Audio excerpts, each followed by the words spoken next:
Looking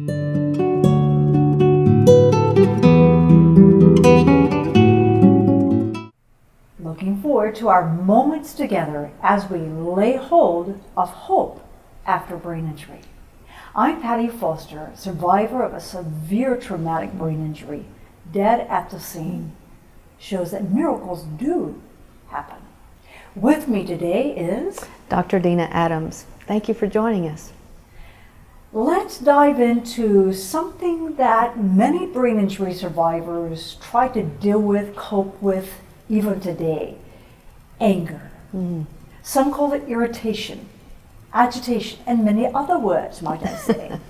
So let's break it down and understand more about coping mechanisms for dealing with anger after brain injury. Dr. Adams, give us some insight into this whole predicament. Well, anger is unfortunately sometimes a result of a brain injury, and partly it's because the brain is just angry itself because it has been injured. It's trying to figure out the neurons, trying to reconnect and things like that, so it's difficult. And so most people initially do struggle with it. When they continue in their recovery, sometimes they're able to cope with it a little bit better, actually a lot of the time.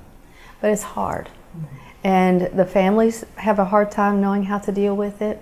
Yes. And the survivors themselves have a hard time knowing how to deal with it. I know from my situation, what I've learned since is that so much of knowing how to deal with that agitation or irritation was not really known what to do with or how to respond or how to deal with, because it was so different than my personality before or my attitude before.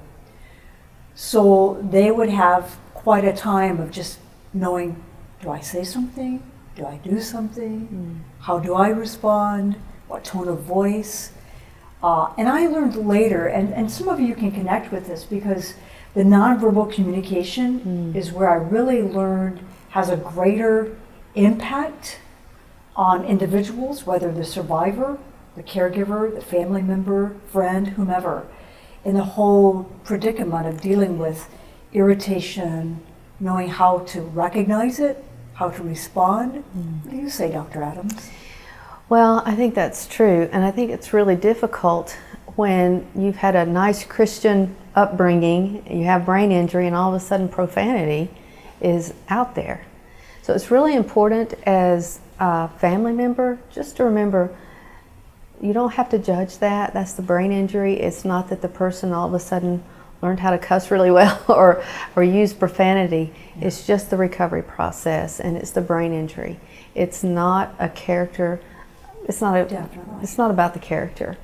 And you'll see that that gets better as the person recovers too. And sometimes the language is just a means of trying to communicate.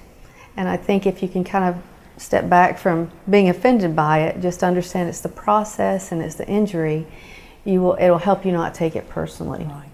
You know, Dr. Adams, can you talk with us more about that very facet about how the brain is so bothered that it's knowing what to do or not knowing how to respond, because suddenly the axons and neurons are not communicating and things are not connecting as they did before. Right. So what are some coping strategies that you could pass along to us as survivors or caregivers along this journey? I think the number one coping skill is don't take it personally. The other thing that's really, really helpful is for caregivers, anybody, don't assume that you know what triggered the anger, because you don't. And the survivor doesn't know either. That's right. It could be as much as just too many people in the room, too much conversation. It could be too many lights. It could be too much sound. You just don't know. So I think not taking it personally is a huge number one. Please don't, because it keeps you from trying to defend yourself personally. Another step that's very helpful is disengage, kind of separate. I know I've heard you talk about just being I try quiet. very hard to distance myself whenever that anger erupts.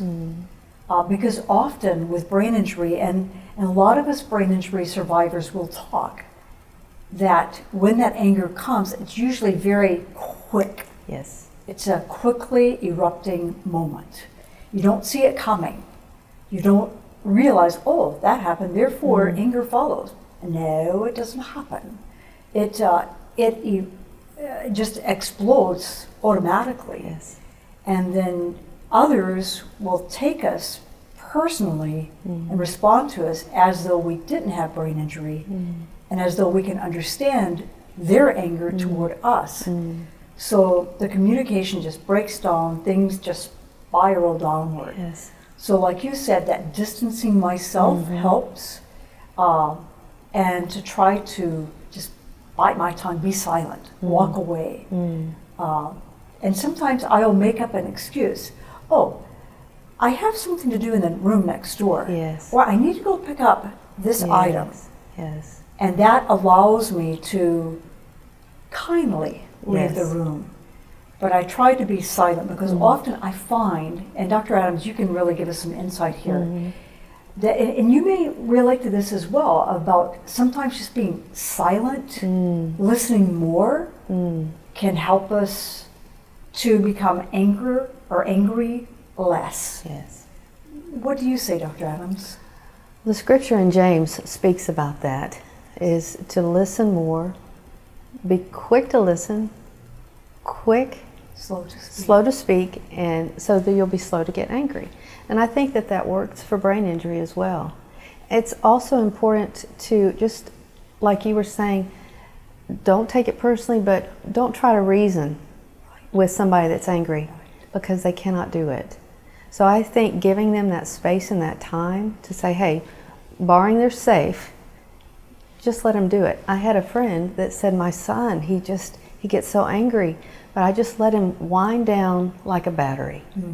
And then we can talk about what he felt like triggered him, and then we can try to avoid that the next time. Yeah. You know, even you're saying that about winding down like a battery reminds me personally just of how in this whole recovery process, often you can relate to this, it's just swallowing pride very often, whether it's the brain injury survivor or the caregiver. And swallowing that pride of not responding out of the personal defensiveness or protection, and just simply being quiet, kind of taking the high road, as I've heard you talk about, to our benefit and everyone's benefit, to lessen the conflict by just simply not acknowledging some of that anger issue. What do you say about that, Dr. Absolutely. Just because someone's angry doesn't mean you need to respond immediately. It's very important to just allow that space and that time. You may, just as an observer, as a caregiver, say, okay, when my loved one gets fatigued, that's when I can tell the agitation gets more. So you can kind of adjust your schedule for the day, your arrangement with people to kind of accommodate that, because they may not have that insight. And the other thing that's really interesting, Patty, is as you recover as a survivor, you can speak to this, is you don't need the oversight as much as you did when you were first learning to live again. Right. And I have found that not needing as much oversight allows more confidence to return to me in my own decision making. Yes. Because with that frontal lobe damage, that lessens the decision making, the comprehension, the understanding, the reasoning. So when people around me or over me give me more space to learn from my mistakes, then that helps to rebuild my confidence that I can do it, that I can learn, and not to give up. So it gives me more strength to take step by step. That's beautiful. And if you'll think about in the counseling room, this is what I offer many families. Instead of being upset that your loved one gets angry or making a judgment about it or even a moral decision about it, use it as a map. Anger is a map. and it's going to direct us somewhere. It's either going to direct us backwards to figure out what triggered us, and then it's going to help us know how to handle things a little bit differently. See, that's an easy way to do it. It's difficult when you're not used to it, but it's one of those things that gives everybody grace, like you mentioned, Yes. and mercy. You know, and I encourage you from that moment and that point of view to press yourself out of the box. I know it's not comfortable. I know it's not easy, and it's certainly not convenient. Yeah. However, please have a go. Try it. For your sake, for your friend's sake, for your survivor's sake, Absolutely. the medical professional, yourself. Try to go beyond the common Yes. and press yourself to be thoughtful of the other person, or just swallow the pride, or go beyond, or the education that Dr. Adams has talked about. I know, as we've said before, we need each other. Yes.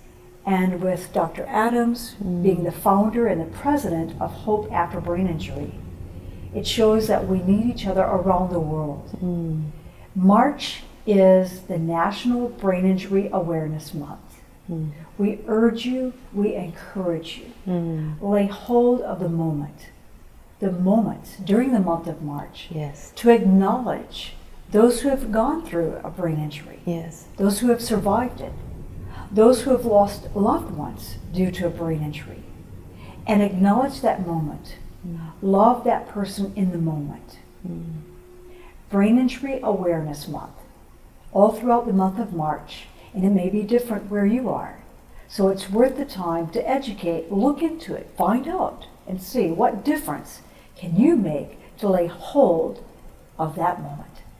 Dr. Adams, as we wrap up, are there some closing comments that you're thinking about in this whole anger, irritation stage that might be beneficial to the viewers today? I would add to your ingredient, your coping strategies, is learning how to relax, how to breathe, how to pace, make sure you get rest. That's for the caregivers and the survivors. And that will give you the energy that you need to kind of see things in perspective, not get quite so mad, quite so quick, and give yourself the space just to be. Recovering from a brain injury is so difficult, and only survivors know how hard it is. So give them that love and that space and that time. So true. The space and the time. Consistently inconsistent is brain injury. Finding hope after brain injury is certainly one of the most sought after remedies of relief for survivors, caregivers, family members, medical professionals. Absolutely. Dr. Adams and I would love to spend time with you, to talk with you, to answer questions, to simply listen to you, to connect with you and what you're in the midst of or what you've dealt with. Please visit our websites, hopeafterbraininjury.org, hopeafterbraininjury.org, or pattyfoster.com, pattifoster.com. Check out my books, paperback, ebook, some audiobook, and visit those. May I say, check out Hope for the Journey. That really speaks to dealing with the adversity of brain injury from a survivor's perspective and a caregiver, family member's perspective, as well as a healthcare professional. Beautiful book for that. Great. Thanks for spending time with us at Hope After Brain Injury, where hope matters.